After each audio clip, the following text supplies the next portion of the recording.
एक बार कैलाश पर्वत पर माता पार्वती भगवान शिव के उनके मन में वर्षों से एक प्रश्न उठता था। प्रभु, आप तो महाकाल हैं, समय के स्वामी हैं, परंतु क्या संसार में ऐसा कोई जिससे मनुष्य अमर हो सके? माता पार्वती बोली, हे प्रभु, आप संपूर्ण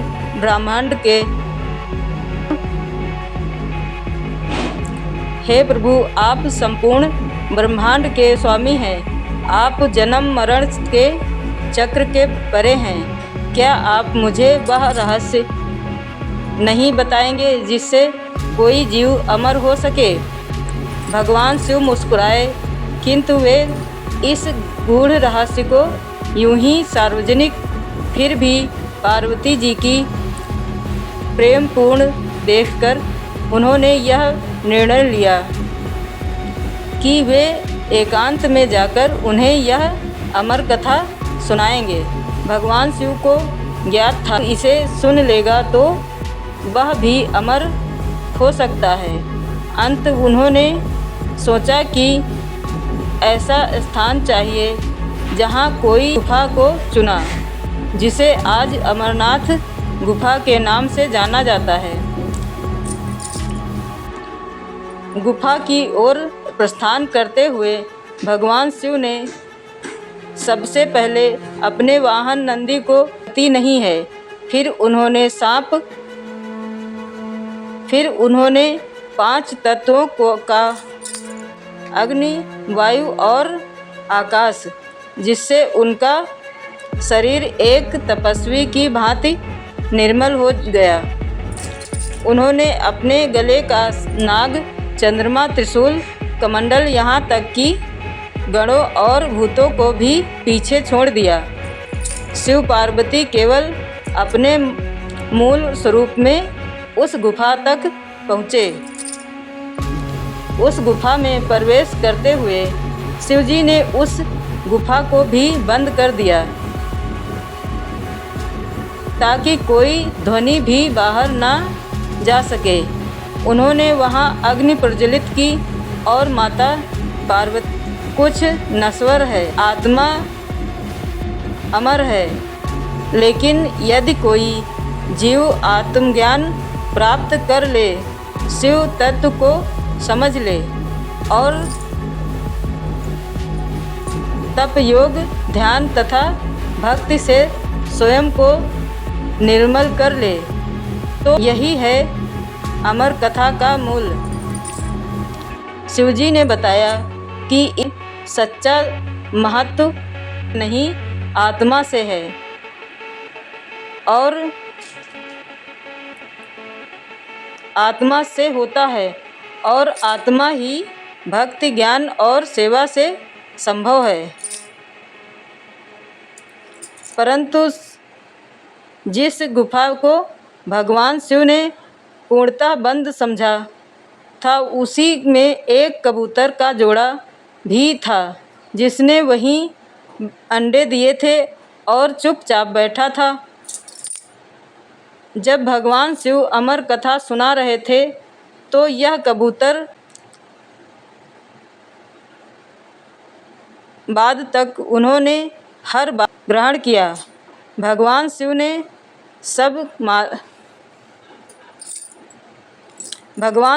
जब पार्वती से पूछा, क्या तुमने कथा पूरी सुनी?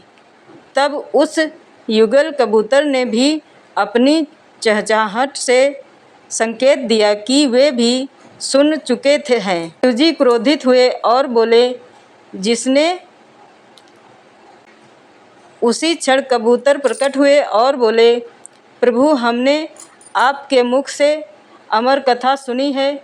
हम दोषी हैं, किंतु हमने यह कथा केवल ज्ञान और भक्ति के उद्देश्य से सुनी है नहीं। भगवान शिव उन सच्चाई और भक्ति से प्रसन्न हुए। तुमने यह कथा सत्य और श्रद्धा से सुनी है, इसलिए तुम्हें मैं अमृत का वरदान। यही कारण है कि आज भी अमरनाथ की यात्रा के दौरान अत्यंत शुभ मानते हैं। कहा जाता है कि वह वही जोड़ा आज भी है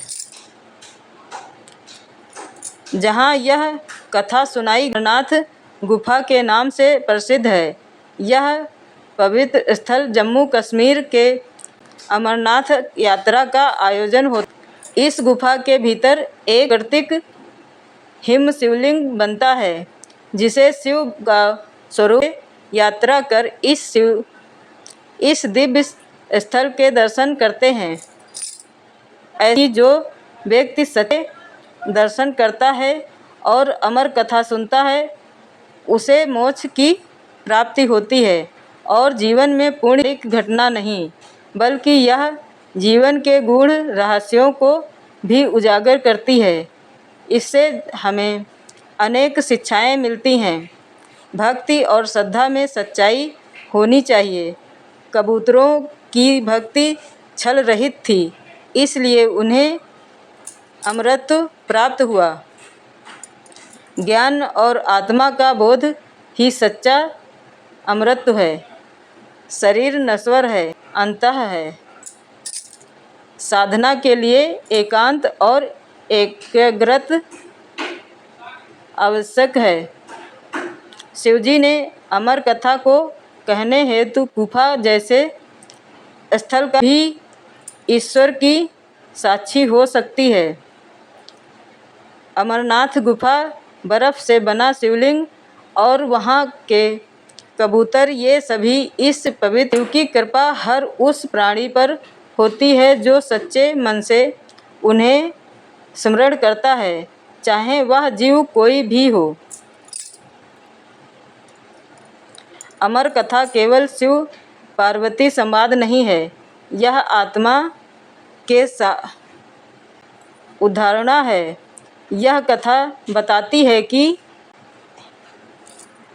एकांत पाने के लिए जन्म, जाति, अवस्था या आकार मायने नहीं रखता, केवल भगवान और भक्त मायने रखती है। भगवान और भक्त आज भी जो भक्त अमरनाथ यात्रा पर जाते हैं, जब वे गुफा में हिम शिवलिंग के दर्शन करते हैं और अमर कथा को श्रद्धा से सुनते हैं, तब उनके भीतर एक अद्भुत शक्ति और दिव्यता का संचार होता है। अंतः वही कहा ही जो शरीर सच्चे शिवत्व को धारण करे। दोस्तों, यह कहानी आपको कैसी लगी कमेंट करके ज़रूर बताएं। कहानी के साथ तब तक के लिए नमस्कार, धन्यवाद।